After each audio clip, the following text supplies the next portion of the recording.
Well, I have an answer to that. I said, now, tell me the last time that Jack Benny, Red Skelton, Benny comedian. There's a hidden side to Johnny Carson that hardly anyone ever got to see. He wasn't just the smooth-talking legend of late-night TV or the man who turned The Tonight Show into a national obsession for 30 incredible years. Behind that sharp wit and cool grin was a side packed with secrets, including a list of people he quietly swore he'd never deal with again.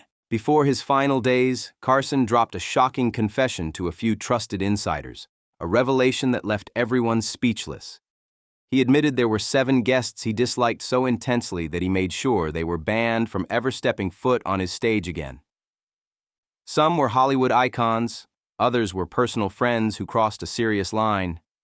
But once you hear the first name, you'll see just how deep Carson's hidden grudges ran. All right, let's get straight to the drama. Wayne Newton, the backstage clash that shook NBC.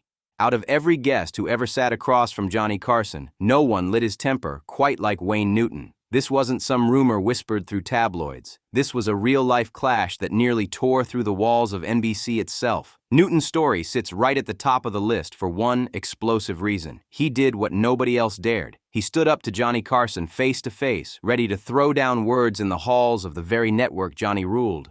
For years, Carson had made Newton the punchline of his late-night monologues, joking about his soft looks, his over-the-top Vegas style, and even tossing slick hints about his private life. Back in the late 70s and early 80s, talk like that could wreck someone's career overnight. Newton played it cool for a while, brushing off the digs and pretending not to care. But then Carson crossed a line, live, right there on national television, and Newton had enough. Those jokes turned cold and personal, and everyone watching could feel the sting. But Newton didn't rant or threaten lawyers. No way! He took matters into his own hands. He stormed straight into NBC studios, walked past security like he owned the building, and headed straight for Carson's office. The place went silent as Newton pushed through the door, his eyes locked on the king of late night. The tension was thick enough to cut with a knife. He leaned in close, voice low but steady, and said, "You can joke about my singing, you can joke about my hair, but if you ever joke about my sexuality again, I'll kick your ass." That line hit like a thunderclap inside NBC studios. The silence after those words was ice cold. You could feel the tension ripple through the walls. Johnny Carson slowly stood up from behind his desk, tall, calm, and deadly serious. He locked eyes with Newton and said in that trademark chill voice, "Get out of my office before I have you thrown out." And just like that, it was over. The second Wayne Newton walked out that door, Johnny made his choice. Newton was done. Carson gave one cold order to his team: never book him again. No debates, no second chances. Newton had crossed the unspoken line. He'd gone after the king of late night right in his own kingdom. The fallout was instant. Newton's name vanished from the Tonight Show lineup forever. That stage, once a ticket to nationwide fame, was now closed to him for good. Without those appearances, his mainstream fame started slipping fast. His Vegas shows still drew crowds, sure, but the nationwide spotlight faded hard, and it never came back. The grudge between them? It never melted, not even decades later. When asked about that infamous moment, Newton didn't hesitate. He said, "I'd do the same thing again." That one sentence said it all. The feud was sealed in history: 2 stars, 2 egos, and one lifelong standoff that never healed. Joan Rivers, the betrayal Johnny Carson never saw coming. Now, this next story wasn't just some TV spat. It was a heartbreak that shook late-night television to its core. The moment Johnny Carson opened Variety and saw the headline announcing Joan Rivers was launching her own late-night show and realizing she hadn't told him first, it was game over. Their friendship ended right there. No calls, no closure, just silence. See, Joan wasn't just another guest to Johnny. She was his discovery, his protege. He'd taken her under his wing when no one else would give her a shot. He defended her jokes, fought NBC executives to make her a regular guest host, and proudly told America, "You're going to be seeing a lot of her," and he meant it. Joan's career skyrocketed because Johnny believed in her talent, and that loyalty ran deep. So when she signed with Fox in 1986 for her own show, it felt like betrayal in the purest form. Rumors had been swirling that NBC was quietly making plans for Carson's eventual replacement, and Joan's name wasn't even on the list. At almost 50, she panicked. She thought her window was closing, that her shot at TV history was slipping away. So, when the offer came, she grabbed it fast. But she made one fatal mistake. She didn't tell Johnny first. Then Fox leaked the story before Joan could even explain it herself. Johnny Carson picked up the paper, saw that headline, and froze. His voice dropped to a whisper that stunned everyone in the room. She didn't even call me. That was the moment something broke inside him. People who worked with Johnny for decades said they had never seen him look that betrayed before. Within hours, he gave one chilling order: erase her from everything. Old clips? Gone. Mentions of her name? Cut. Guest hosts? Banned from bringing her up. Ever. When Joan's assistant tried reaching out to The Tonight Show, Carson's staff delivered a message straight from the man himself. "She's dead to me." The words were cold, final, and absolute. From that moment on, Joan Rivers was erased from Johnny Carson's world, as if she'd never existed at all. And that wound, it never healed. For the rest of Carson's life, they never spoke again. Joan's career spiraled right after leaving The Tonight Show. Ratings crashed, her marriage collapsed, and the same industry that once lifted her up turned its back on her. Years later, she opened up about the pain, saying, "Losing Johnny was like losing my father." But for Carson, that door had been slammed shut forever. The second she didn't pick up the phone to tell him herself, she was gone, permanently. Charles Grodin, the guest who embarrassed Johnny Carson on live TV. Now picture this, a guest sitting across from Johnny Carson, looking him straight in the eye and daring to question his talent on his own show. Only one man ever had the guts to do it. Charles Grodin. He wasn't there to charm or entertain. He came ready to push Carson's buttons in front of millions watching at home. From the moment Grodin took his seat, the air felt different. Carson sensed it right away. This wasn't going to be one of those light, funny interviews. Grodin's humor was sarcastic, dry, and bold. But that night, he wasn't just teasing. He came to test Johnny's patience. At first, it seemed like harmless banter. Grodin rolled his eyes, cut off Johnny's questions, and acted irritated, like he couldn't be bothered to play along. But then he took it a step further. He started accusing Carson of not reading his book, of asking lazy questions, and of cruising through his own interviews. You could see Johnny trying to stay calm, flashing that polite TV smile, hoping it was all just part of the act. But Grodin wasn't letting up. Then came the moment that froze the studio. Grodin leaned forward with that sly grin and dropped the line no one expected. "Do you actually care about any of your guests? Or is this just a paycheck for you?" The audience let out a nervous laugh, unsure if they should laugh or gasp. Johnny didn't laugh. His smile vanished, and his eyes went cold. For decades, Johnny Carson had mastered the art of hiding his emotions behind that flawless timing and polished charm. To the public, he was the funny, friendly face America adored. But off camera, he was guarded, quiet, and hard to truly know. Then came Charles Grodin, and with one sharp sentence on live TV, he ripped that mask right off. When the cameras cut to commercial, the tension in the studio was thick, but Johnny didn't shout or lose control. That wasn't his style. He simply leaned toward his producer, calm as ever, and said in a cold, steady voice, "We're done with that." That single line ended it all. Grodin's TV days on The Tonight Show were over, just like that. No discussion, no follow-up call, no second chances.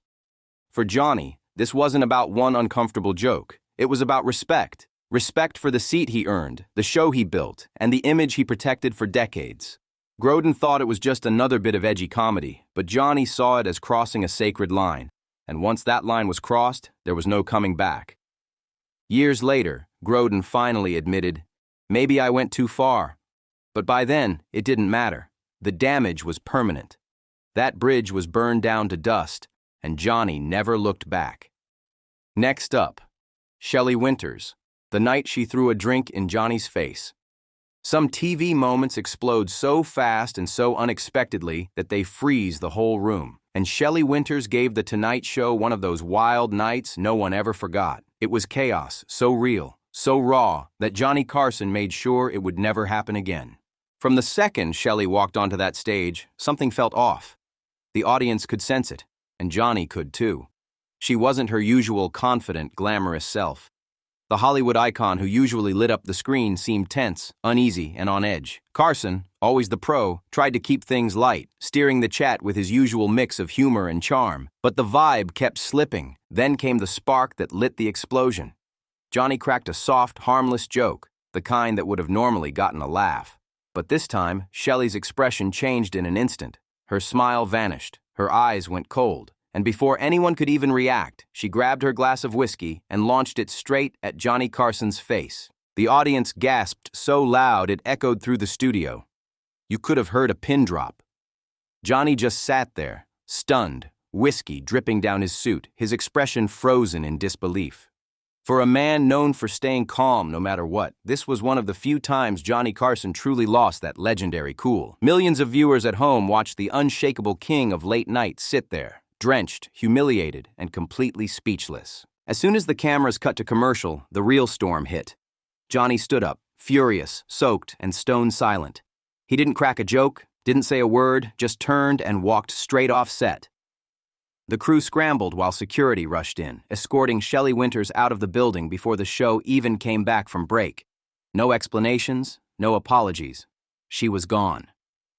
When Johnny returned minutes later, he was in a fresh suit, pretending everything was fine, but everyone behind the scenes could feel the tension. His voice might have sounded steady, but his decision was already made.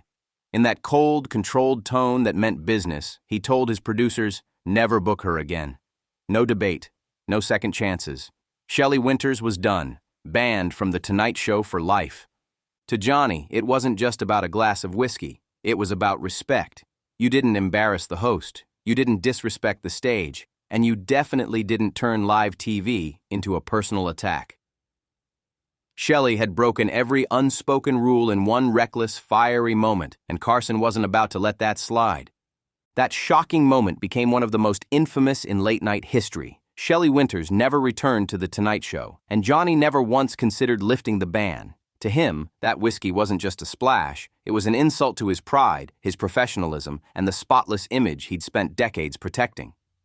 The ban stayed firm until the day he retired, and even years later, people whispered that her name was still off limits behind NBC doors. Truman Capote, the on-air meltdown that ended his late-night run. If Shelley Winters crossed the line with a flying drink, Truman Capote completely shattered it. His fall from Carson's guest list didn't come from arguments or disrespect. It came from one chaotic night that no one at NBC would ever forget. It was a disaster so raw and unpredictable that Johnny realized, maybe for the first time, how a single guest could throw The Tonight Show straight into chaos in front of millions. The red flag started the second Capote stepped on stage. He stumbled slightly, his smile uneven, his words slurring before he even reached the chair. The crowd laughed at first, assuming it was just part of his eccentric, artsy charm. But Johnny's face told a different story. He knew right away this wasn't quirky, this was trouble. Capote tried to launch into his usual storytelling, but it went nowhere. His sentences tangled, his thoughts drifted, and the laughter turned uneasy. Carson kept that polite smile plastered on, but you could see the discomfort in his eyes. This wasn't just an awkward interview. This was live television unraveling right before America's eyes. The interview with Truman Capote fell apart almost the second it started. He stumbled over his own words, jumped from one half-finished thought to another, and started blurting out strange, awkward comments that had the NBC censors losing their minds behind the scenes. Johnny tried everything to keep the show from collapsing, shortening questions, switching topics, even tossing in light jokes to calm things down. But nothing worked. Capote was slipping further out of control, and the audience could feel it. Then came the moment that pushed it completely off the rails. Capote launched into a messy, rambling story about a wild Hollywood party, something so inappropriate and off-topic that everyone in the studio froze. It wasn't just awkward anymore, it was chaos. The audience squirmed in their seats, the producers waved frantically from off-camera, and Johnny's face said it all. This interview had to end, now. In one of the rarest moves of his entire career, Johnny Carson made the call. He cut to commercial early. That kind of thing almost never happened unless the show was in full-blown crisis mode. During the break, Carson leaned toward Capote, calm but firm, and said quietly, "Truman, you are not well tonight." There was no anger, no sarcasm, just quiet disappointment. When the cameras came back, Johnny wrapped the segment in record time, under 4 minutes, making it one of the shortest guest spots in Tonight Show history. The second the credits rolled, staff gently escorted Capote off the set, and Johnny gave his final word on the matter. He's not coming back. No argument, no discussion, just finality. And the thing is, Johnny wasn't being cruel. He understood pain. He'd wrestled with his own loneliness, control issues, and inner battles. But to him, showing up incoherent on live TV was the one thing that crossed a sacred line. It wasn't just unprofessional. It was a betrayal of trust.